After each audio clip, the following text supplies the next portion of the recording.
कहाँ के रहने वाले? मैं गाजियाबाद से हूँ। ठीक है, क्या आप करते हैं? मैं इंटरनेट सर्विस प्रोवाइडर हूँ। समझ गया।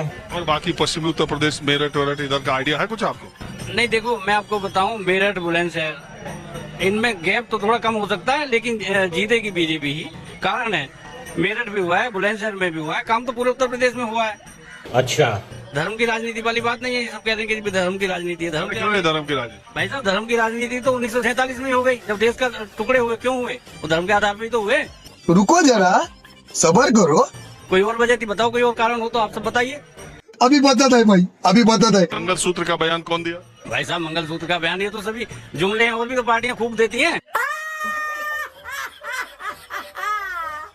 आपका एक वोट ने राम मंदिर बनवाया, किसने बोला? भाई साहब, ये तो सभी बोलते हैं। अच्छा। लेकिन काम भी तो देखो ना फील्ड में। मैं तो पूछ रहा हूँ किसने बोला, आपको मालूम है? अरे काम हुआ तो काम पे मांगो, फ्लाईओवर पे मांगो, ब्रिज पे मारो, एक्सप्रेस वे पे मारो। मुझे क्रेडिट नहीं चाहिए। बना क्या 500 साल में मंदिर नहीं बना? ये कहोगे कि ये आपका मंगलसूत्र दूसरे को भेज दिया जाएगा, ये कहने की जरूरत? ये कहाँ फंस गया भाई मैं। लेकिन आपके हिसाब से सही बोला जो बोला, काम भी खूब हो रहा है देश में। भाई साहब, पिछले 10 साल में काम नहीं हुआ? देखो आप, दबा के चारों तरफ काम हो रहा है। फिर जैसे क्या क्या आपको लगा? भाई आप देखो कि पहले तो रोड पे ही आ जाइए। Very good. जो रोड का था कि गाजियाबाद नहीं, लाइन ये आपका दिल्ली में भी, जो ईस्ट दिल्ली थी ना, वहाँ से कनाट प्लेस में आने बड़ा दोपहर होता था। अब लोग, हम तो गाजियाबाद से 15-20 मिनट में, आधा घंटे में आ जाते हैं। ठीक है, और काम बताइए। और काम बाकी ज्यादा कुछ नहीं बता पाऊंगा। असली बात तो रोडों का ही है। अरे यार, 10 साल में आप काम तो बता सकते हैं ऐसा? अब काम जब जमीन पे आप देखो, जमीन स्तर पे तो खूब काम हो ही रहा है। यही तो मैं कह रहा हूँ, बता दीजिए। गांव में भाई साहब, बुलंदशहर में मेरा गांव पड़ता है। हमारे खेतों पे भी चक्रोड़ होती थी ना, वो कच्ची होती थी। अब खेतों में भी सड़क है। अरे सड़क के अलावा कोई काम और बताएं? सड़क और यही तो छोटी छोटी जो नीचे की जो बुनियादी सुविधाएं थी, वो सब कंप्लीट होती जा रही है। कि भक्ति और पागलपन में अधिक अंतर नहीं होता। सांसारिक दृष्टि से देखो तो भक्त पागल ही जैसा दिखाई देता है। बताओ, ये दिल्ली का मुख्यमंत्री केजरीवाल जी को जेल के अंदर ही ठीक है वो। केजरीवाल। अच्छा, तो आप क्या मानती है कि ये जो केसेस हैं, जो ऊपर ईडी और सीबीआई के आम आदमी पार्टी कहती है कि ये राजनीति से प्रेरित है, आप मानती हैं? वो उनके पर्सनल जो भी वो रहे होंगे, तो वो ईडी उनको साथ वो कर रही है ना, उनका पूरा मतलब वो कर रही है, चेकिंग वगैरह कर रही है ना, वो अपने अकॉर्डिंगली कर रहे हैं जो करना है उनको। ठीक है। अभी आपसे पहले एक महिला थी, वो कह रही थी कि बीजेपी के किसी नेता पर ईडी की क्यों नहीं रेड पड़ रही? ऐसा है, वो मोदी जी के मोदी जी के उसमें मेरे को तो, हमको तो नहीं लगता कोई करप्शन ऐसा हो सकता है। ये तो हम ये नहीं कह रहे कि बीजेपी के सारे मंत्री जो है वो सही है, ये बात नहीं है।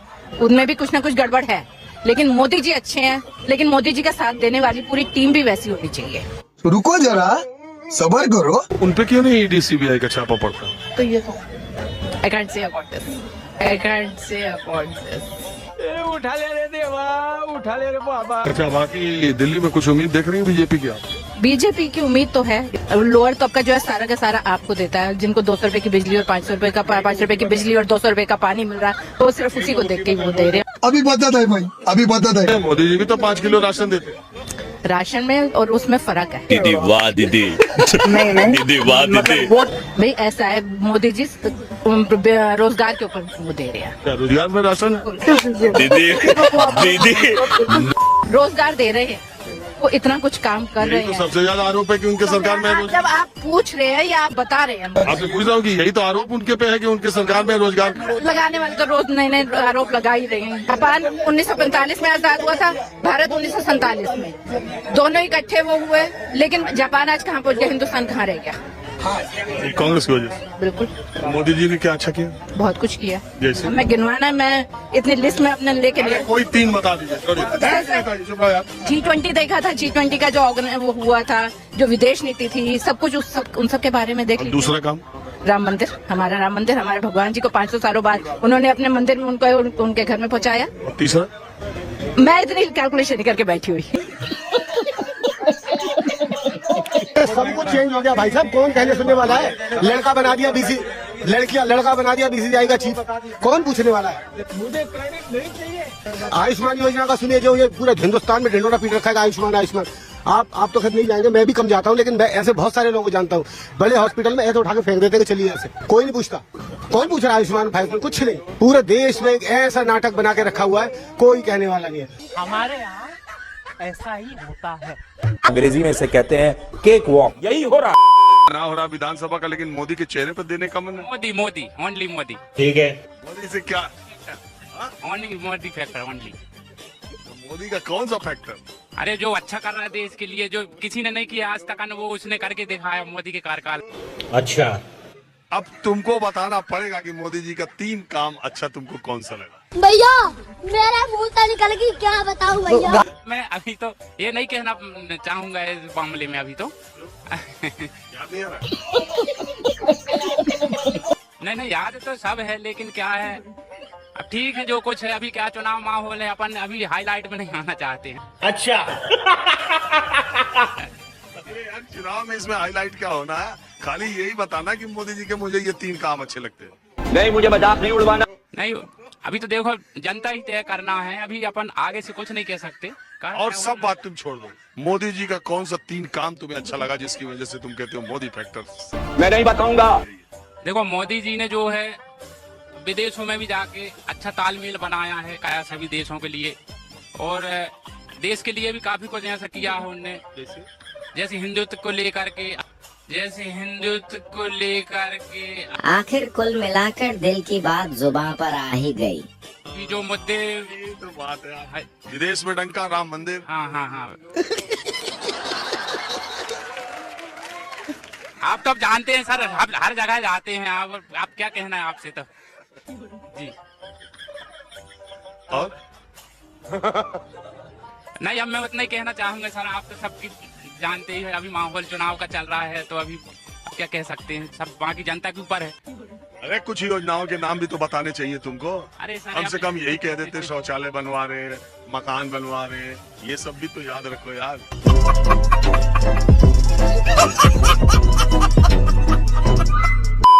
यंग आदमी हो, बताओ। और राहुल गांधी जी का तो यह है कि देश के बाहर जाकर के अब देश के इस तरीके की बुराई तो ना कीजिए। ठीक है। अब देश के बाहर जाकर के ही देश की बुराई करेंगे, then it will be a negative effect on our country, that we are known for the rich culture and for everything. समझ गया। एक बात बताओ, प्रधानमंत्री नरेंद्र मोदी की अगर वो बुराई करते हैं विदेश में जाके, तो देश का अपमान करते हैं कि नहीं? जी बिल्कुल, देश का अपमान ही है एक अच्छा। अभी बता दे भाई, अभी बता दे। दूसरी बात ये है कि एक पार्टी के नेता के तौर पर विदेश जाना, एक भारत देश को रिप्रेजेंट करना, दोनों 2 चीज मानते हैं कि नहीं? बिल्कुल, दोनों अलग अलग चीजें। तो वो तो एक कांग्रेस नेता के तौर पे गए थे, वो विपक्षी पार्टी, तो आपको क्या लगता है प्रधानमंत्री नरेंद्र मोदी का गुणगान करेंगे? प्रधानमंत्री नरेंद्र मोदी का नहीं, लेकिन अपने देश का तो वहां जाकर के अपमान ना करें। उन्होंने उनकी नीतियों पर ही सवाल किया। ये राहुल गांधी इतना ही जानते तो फिर वो सरकार में बैठे होते ना, इस समय विपक्ष में नहीं बैठे होते। कोई सेंस है इस बात की? सरकार में बैठने के लिए जानना जरूरी है, लेकिन वो तो कह रहे हैं कि नरेंद्र मोदी जब जाते हैं बाहर, वो कहते हैं 70 सालों में इस देश में कुछ नहीं हुआ, तो वो भी तो देश का अपमान है। ये कहाँ फंस गया भाई मैं? अरे लाइक वो तो फिर तो अपना भी कार्यकाल जोड़ लेते हैं ना, 70 साल तो अब जाकर के पूरे वो 4-5। जब वो पूर्ववर्ती सरकारों के बारे में बोलते हैं, उसमें अटल जी की भी सरकार आ जाती है। मैं क्या कह रहा हूँ, तो वो तो कुछ 2-3 साल तो अपना भी जोड़ लेते हैं ना, और अपना भी अपमान करके आते हैं नरेंद्र मोदी जी। तो राहुल गांधी जी कहे तो देश का अपमान, मोदी जी कहे तो उनका अपमान, ये है अंधभक्तों का थ्योरी। हमारे यहाँ ऐसा ही होता है। इन जैसे लोगों के लिए ये मास्टर जी बिल्कुल सही कहा है। भाजपा पर इल्जाम, यानी भाजपा पर अगर कोई इल्जाम लगा रहे हैं इस पार्टी पर, इसका मतलब आप सनातन पर हमला कर रहे हैं। जैसे भाजपा विरोधी मतलब देशद्रोही, भाजपा का नेता मतलब भाजपा का जो नेता है हिंदुत्व का ठेकेदार, भाजपा का हारना, अगर भाजपा हार गया तो समझिए हिंदुत्व का पतन, भाजपा की गलती, अगर भाजपा से कुछ गलती हो जाए इस सरकार से तो समझिए कोई नया एक्सपेरिमेंट है, वो गलती नहीं है। भाजपा का सदस्य, अगर कोई भाजपा का सदस्यता ले लिया तो समझिए ईमानदारी का पुतला हो गया, वो सबसे ईमानदार आदमी हो गया। भाजपा से सवाल, यानी भाजपा से अगर कुछ सवाल पूछ रहे हैं, इसका मतलब ईडी सीबीआई का छापा। यही हो रहा है। पता उसमें भी नहीं चल रहा जिसमें 100 करोड़ रुपए की बात हो रही है कि वो अरविंद केजरीवाल के वकील भी कह रहे हैं कि पैसा कहाँ गया, 100 करोड़ रुपया लिया तो वो तो खा गए पूरा गोवा चुनाव में, पूरा केजरीवाल जी। अच्छा। पूरा शराब में लिप्त थे, शराब गली गली तो शराब खुलवा रहे थे, जब उसमें माल ले लिए दबा के, अब फंस गए तो जेल तो जाना ही पड़ेगा। रुको जरा, सबर करो। ये जो विपक्ष के नेता है खाली भ्रष्टाचार में यही है। भ्रष्टाचार में अगर बीजेपी के रहेंगे तो जाएंगे। अगर वो देखिए मोदी जी की नीति जो है, जो भी अगर लिप्त रहेगा उसको जाना सुनिश्चित है। अभी बदत है भाई, अभी बदत है। अजीत पवार का नाम सुने? हाँ जी जी, अजीत का सुने हैं। उनका चल रहा है, केस चल रहा है। अगर आ जाएगा तो जेल जाना ही तय रहेगा, उसमें कोई नहीं रोक पाएगा उनको। मालूम है आपको किस किस केस में उनकी चार्जशीट में से नाम कट गया? I don't know. केस तो चल रहा है उनका अभी। तो ये तो अगर इन्वॉल्व होंगे तो जाएंगे जेल। अगर भाई क्लीन चिट मिलेगा होगा तो वो तो कोर्ट तय करेगा, कानून वहाँ का तय करेगा। अरे कुछ मालूम है कि क्या केस है? अच्छा ये बताइए, प्रधानमंत्री मोदी ने किस पार्टी के बारे में कहा था नेचुरली करप्ट पार्टी? एनसीपी को ही कहा था। वो तो उनका शरद पवार जी से अलग हो गए, अब इधर आ गए हैं। तो धुल गए? आ गए हैं तो धुल गए? नहीं धुले नहीं है, ठीक कोर्ट में मामला चल रहा है। जब हो जाएगा तो जेल जाना तय है। वो देखिए कोई दूध का धुला नहीं है, तो जेल जाएंगे। जब तक इधर रहेंगे तब तक सेफ रहेंगे, उधर इधर नहीं। जब कोर्ट का आदेश आ जाएगा तो जेल जाना तय है। इसमें तो कोई वो नहीं, सुप्रीम कोर्ट का आदेश वो तो मानना ही पड़ेगा। केस में से नाम ही हटता चला गया तो कौन है ये लोग, कहाँ से आते हैं? हमारे यहाँ ऐसा ही होता है। आज हमारा देश बहुत आगे रहता है, लेकिन मुल्लों की वजह से पीछा हो गया है। किसकी वजह? मुल्लों की वजह से। मुल्लों की वजह से। रुको जरा, आप भी ठीक करके देता हूँ। अरे जहाँ से अच्छा हिंदुस्तान हमारा, हम बुलबुले हैं इसकी, ये गुलसिता हमारा। कौन लिखा है? कौन लिखा है यार? कौन लिखा है ये? नाम भूल रहा हूँ, ध्यान से हट रहा है। अबे जल्दी बोल कर। भगत सिंह थे, कौन थे यार? रविंद्रनाथ टैगोर। फिर से याद कर रही? बंकिम चंद्र चटर्जी नहीं थे सर, ध्यान में नहीं आ रहा है मुझे। मोहम्मद इकबाल, इन्होंने बहुत बढ़िया किताब लिखा है। मैंने उन्होंने लिखा सारे जहां से अच्छा हिंदू सिता हमारा, हम बुलबुले हैं इसके ये गुल सिता हमारा। तिरंगा हमारे देश की शान है, इस पे मिटाना पड़ेगा, अपनी जान है, फिर भी सब कुछ कुर्बान है। बिल्कुल यार, ये देश इसी तिरंगे के लिए तो सबको जीना, सबको मरना है। ये बड़ी अच्छी बात कही है। आप क्या करते हैं? मैं टेक्सटाइल डिजाइनर हूँ। मैं ये जानता हूँ कि सर जिस घर में खाओ ना, जिसके लिए करते हैं उसके लिए कुछ करके दिखाना चाहिए। अगर हम देश के लिए हैं तो देश के लिए मरना चाहिए। अगर देश में रहे गद्दारी करे तो ऐसा इंसान देश में रहने का कोई हक नहीं है। बात तो सही है। लेकिन एक सेकंड, आज हमारा देश बहुत आगे रहता है, लेकिन मुल्लों की वजह से पीछा हो गया है। किसकी वजह? मुल्लों की वजह से। मुसलमानों की? बिल्कुल सर। क्या दिक्कत हुई उससे? दिक्कत सर, अब मान के चलिए अच्छा बुरा कुछ नहीं देखते हैं, प्रेम व्यवहार कुछ नहीं देखते हैं। अभी बदत है भाई, अभी बदत है। मैं जानता हूँ कि देश की आजादी में मुसलमानों का बहुत बड़ा योगदान है। आप देख लीजिए इंडिया गेट पर, वहाँ पर सबसे ज्यादा यदि शहीद हुए हैं तो मुसलमान लोग। ये मदरसाओं को कहते हैं कि आतंकवाद करते हैं, ये आतंकवाद करते होते तो मौलाना आजाद जैसा देशभक्त इस देश में पैदा नहीं होता। मदरसे यदि आतंकवादियों कहते होते तो अब्दुल हमीद जैसा जो पाकिस्तान के टैंकों पर पेट से बम मारकर कूदा, अब्दुल हमीद पैदा नहीं होता।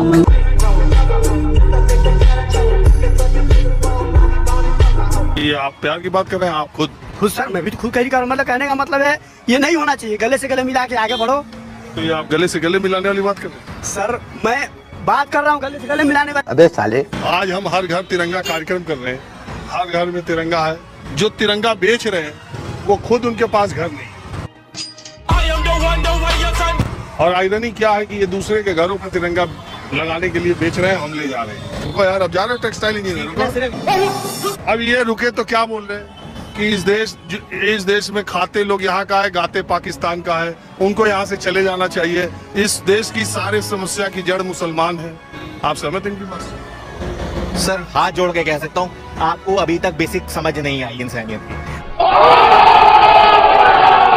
ये बड़ी अच्छी बात कही है। अगर डॉक्टर ये सोचने बैठ जाएगा कि तुम मोमडन हो तो फिर तुम कभी वो इलाज भी नहीं करा पाओगे। बात तो सही है। ये आपके मन में भरा जा रहा है, मन में भरा जा रहा है सर, मन में भरा जा रहा है, समझो।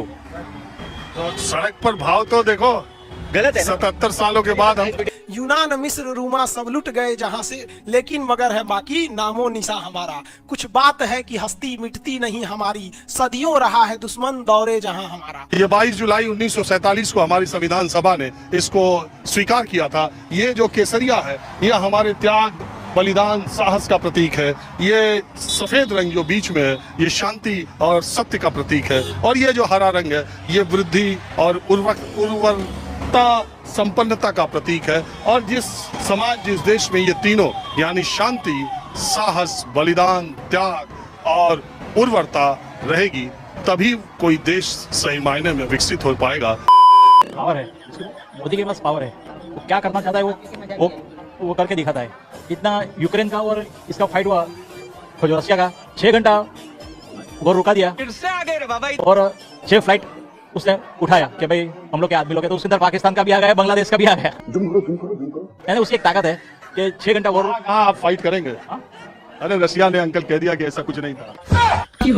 ऐसा नहीं हो सकता। हम तो क्या है, पेपर में जो कुछ आता है हम तो वही देखे, ठीक है। पेपर में चाहे जो कुछ आता है लेकिन बहुत जगह से आता है। हाँ, अभी अब देखो जो गुजरात का पेपर लिया, ठीक है, चलो भाई इसकी अच्छी ताकत है कि उसकी इतनी होल्ड है कि वो रुका दिया और सबको क्या लिफ्ट कर दिया। चूतिया बनाया तुमको। चलिए आप क्या करेंगे? सबका 2 साइड रहता ही है। आप बताइए, प्रधानमंत्री नरेंद्र मोदी ने ऐसा क्या किया जिससे आपको लगता है कि नहीं, क्या ऐसा तीन का? हम लोग जब भी बचपन से इधर बड़े हुए ना गुजरात में, तभी हमने गुजरात की हालत देखी थी। अभी तो बाप रे 90% सुधर गए। अच्छा 10% बाकी है, तो थोड़ा पब्लिक को भी सपोर्ट करना चाहिए। एक हाथ से ताली नहीं बजेगा ना, पब्लिक सपोर्ट नहीं करेगी। मोदी अकेला क्या करेगा? घर में हम 4 मेंबर रहेंगे ना, चारों 4 दिशा में जाएगा, तो पूरा देश को इकट्ठा करके इतना आगे बढ़ाया। नहीं तो ये रोड वोड क्या था, कुछ नहीं था गुजरात में। क्या अच्छा किया बताइए? रोड तो बहुत अच्छा नहीं है, देखो ईमानदारी बताएं, रोड तो बहुत अच्छा नहीं है। मुझे क्रेडिट नहीं चाहिए। लोग ये कहते हैं कि प्रधानमंत्री मोदी जो पैसे वाले लोग हैं, आप जैसे हम लोग मुंह से बड़े दिखते, बाकी हम लोग मेहनत करने वाले हैं। जैसे गरीब, बहुत ही गरीब, जिनको खाने की दिक्कत है, जिनको पढ़ाई की दिक्कत है, लोग ये कहते हैं कि प्रधानमंत्री मोदी के शासन में आने के बाद अमीर और अमीर हो गए, गरीब और गरीब हो गए। वो जो फासला है वो बहुत बढ़ गया। आप मानते हैं? कांग्रेस में ऐसा नहीं था। हमारी मोदी सरकार ने जो किया ना, ऐसा करके दिखाए पहले। अभी कितना केजरीवाल का कितना लफड़ा निकला, कल के न्यूज में देखो कितना करोड़ का करके बैठा है केजरीवाल। अभी बता दे भाई, अभी तो निकला है। उर्जित पटेल का साइन से पहले ही नोट छप गई थी। करके दिखाओ। ये तो दिखाना है, जो आगे बढ़ता है ना उसकी पूछ के नहीं रहा है। आप सीबीआई ने अभी चार्जशीट में मनीष सिसोदिया का नाम ही नहीं डाला और छापा डाल दिया 3 बार। और सीबीआई में चार्जशीट में नाम ही नहीं मनीष सिसोदिया का। एफआईआर में नंबर 1 है। किसी बीजेपी के नेता पर पिछले 8 साल में किसी मंत्री, किसी मुख्यमंत्री पर सीबीआई की ईडी की रेड पड़ी है? नहीं सोचिए मत। हमारे यहाँ ऐसा ही होता है। चलिए कहता हूँ आपसे, एक कल्पना करता हूँ कि ये 20 करोड़ जो मुसलमान हैं, चलिए इनको एक बोरी में बंद कर देते हैं और इनको बोरी में बंद करके समंदर में फेंक देते हैं। इसके बाद वाला जो चुनाव होगा, इसके बाद की जो बातें होंगी, फिर क्या होगा, तब मुद्दा क्या होगा? नहीं, ये कल्पना आपकी हो सकती है, आम आदमी की नहीं हो सकती। ये आप अपने व्यक्तिगत रूप से कह सकते हैं कि बोरी में भर के फेंक दिया जाए, संभव नहीं है और ना हो सकता है और ना कोई चाहेगा। यही मैं चाहता था कि आप यही जवाब दें। जब वो 20 करोड़ है और आप ही की तरह यहीं के मिट्टी से है, आप कोई दफना दिया जाता है, कोई जला दिया जाता है, इसी मिट्टी में वो भी शामिल होंगे। जब वो 20 करोड़ से ज्यादा है तो आप उनको उनका कह के कितनी कैसी बातें करोगे? और कोई समस्या है ही नहीं, सब समस्याएं खत्म हो गई। हिंदू मुसलमान ही रहेगी। मैंने बता नहीं दिया आपको, इंजेक्शन ऐसा है जिसका कोई इलाज नहीं है, वो फैल चुका है। कोरोना तो आया गया। बात तो सही है। मैं मोदी की नमक हलाल कैसे कर दूं? मैंने आटा खाया है। क्या करें? मैं ये कह रहा हूँ कि यहाँ कम से कम चैन से आटा तो मिल रहा है आपको, चावल तो मिल रहा है और फ्री में मिल रहा है। वहाँ तो उसके लाले पड़े हैं, उसके लिए आटे को लूटने के लिए। हाँ, वहाँ पाकिस्तान में। इसमें पाकिस्तान इसमें कहाँ से आ गया? मुझे क्रेडिट नहीं चाहिए। मैं इसलिए कह रहा हूँ कि जहाँ एक कम्युनिटी विशेष का नहीं तो, लेकिन जब आप मुसलमान की बात करते हो तो आप पाकिस्तान की बात क्यों करते हो? क्यों नहीं की जाएगी? क्यों नहीं की जाएगी? हमारे देश में जो मुसलमान है वो किसी भी हिंदू से कम हिंदुस्तानी कैसे है? या आप कैसे डिसाइड करते हैं? ये बात ठीक है, कम हिंदुस्तानी नहीं है। कि हम हिंदुस्तानी नहीं है। तो फिर जब आप नहीं, मेरा देखिए बात जब हिंदुस्तान की हम कर रहे थे, आप कह रहे हैं वहां तो आटा भी नहीं मिला। नहीं, ठीक है, आटे वहां हमसे उनकी क्या तुलना है? हमसे तो उनकी कोई तुलना नहीं है। वहाँ भिखारी शायद हिंदुस्तान में उनसे अच्छी स्थिति में हो, लेकिन जब हम चर्चा यहाँ करते हैं तो आप पाकिस्तान की चर्चा क्यों करते? बिना मुसलमान और पाकिस्तान के आपकी चर्चा पूरी नहीं होती। ये बड़ी अच्छी बात कही है। जब आप मुसलमान की बात करोगे तो पाकिस्तान की करोगे। देखिए वो तो गुलाब की जगह होता है और कमल की जगह होता है, दोनों की अलग अलग बात करनी पड़ेगी। ये तो जहर फैल गया। लेकिन नहीं सुनिए, हजारों चैनल आप जैसे कितने किस का जवाब दोगे, किस से डिस्कशन करोगे? इनकी अपनी कोई निजी परेशानी कोई नहीं है। इनका तो ये कि उस पे क्यों होता है तो वहाँ क्यों होता है और वहाँ क्यों है। हमारा कंपटीशन पाकिस्तान से हो रहा है जिसकी हमारी कोई वो बनता ही नहीं है मामला। हम बात करें कि भाई हमारा अमेरिका से मुकाबला है, फ्रांस से मुकाबला है। हमारे यहाँ ऐसा ही होता है। और मैं मोदी जी से मिला भी और उनका इंटरव्यू भी लिया और आज खबर चला है भी। यादव बताइए, प्रश्न करिए। यादव जी बीजेपी वाले? हाँ, मोदी जी की 3 स्कीम बता रहा हूँ मैं। पीएम आवास योजना, राशन वाली योजना और गैस वाली योजना, वो पास हो गई। ठीक है। और अपने शिवराज सिंह चौहान जी की योजना लाडली बहना पास है, सबको मिल रही योजना का लाभ। रुको जरा, सबर करो। नहीं बन रही? नहीं, वो तो कोई पक्का नहीं है, काहे कि इस बार ना लोग बदलाव चाह रहे हैं, मगर ये कि हमारे यहाँ विधायक भाजपा के होंगे, क्लियर है।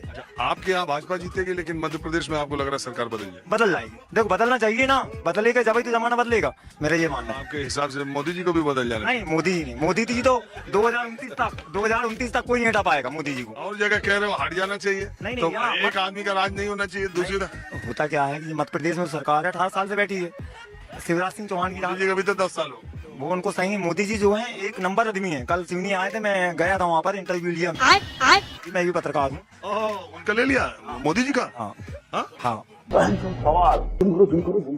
मैंने लिया। दिव्या एक्सप्रेस से हूँ मैं, संवाददाता, जिला रिपोर्टर हूँ। और मैं मोदी जी से मिला भी और उनका इंटरव्यू भी लिया और आज खबर चला है मैंने। ऐसा नहीं हो सकता। अरे वो तो किसी को इंटरव्यू नहीं देते, तुमको कहाँ से दे दिए ना। मैं भाजपा का हूँ और मैं महामंत्री हूँ भाजपा से। सवाल पूछे कोई? हाँ, है ना मेरे पास। कह दो कि ये झूठ है। मोदी जी ये कहा मैंने कि जैसे आप मोदी जी आए यहाँ पर सिवनी में, मगर किसी विधायक के नाम पे उन्होंने ये नहीं कहा कि इनको वोट दो। मोदी जी ये कहना मैं लड़ रहा हूँ चुनाव, मुझे वोट दो। ना विजय को बोले उन्होंने, ना उनको बोले क्या मुनमुन राय को, ना उन्होंने कहा कमल मस्कोले को, ना वहाँ से रजनीश को। उन्होंने कहा कि मैं लड़ रहा हूँ चुनाव, मन में मोदी। सवाल यही पूछे? नहीं, मैंने नहीं पूछा, मेरा सवाल अलग है। वो कैमरे के सामने मैं बाद में बताऊंगी सवाल मेरा क्या था। खोपड़ी तोड़। अरे यार, इंटरव्यू लिए हो? मेरे पास है सब रिकॉर्डिंग। उनसे मुलाकात हुई थी? मुलाकात तो दूर से हुई थी। ठीक रहा है यार। हाँ, नहीं समझ गया। गजब बेइज्जती है। बताइए, मोदी जी का इंटरव्यू ले लो। नहीं, मोदी जी का पहला अनुमति लेनी पड़ती है उनसे, प्रधानमंत्री देश के। कौन है ये लोग, कहाँ से आते हैं? अगर आपको वीडियो पसंद आता है तो लाइक, शेयर एंड सब्सक्राइब जरूर करें और इस वीडियो के बारे में आपका क्या ख्याल है नीचे कमेंट बॉक्स में अपना राय जरूर रखें।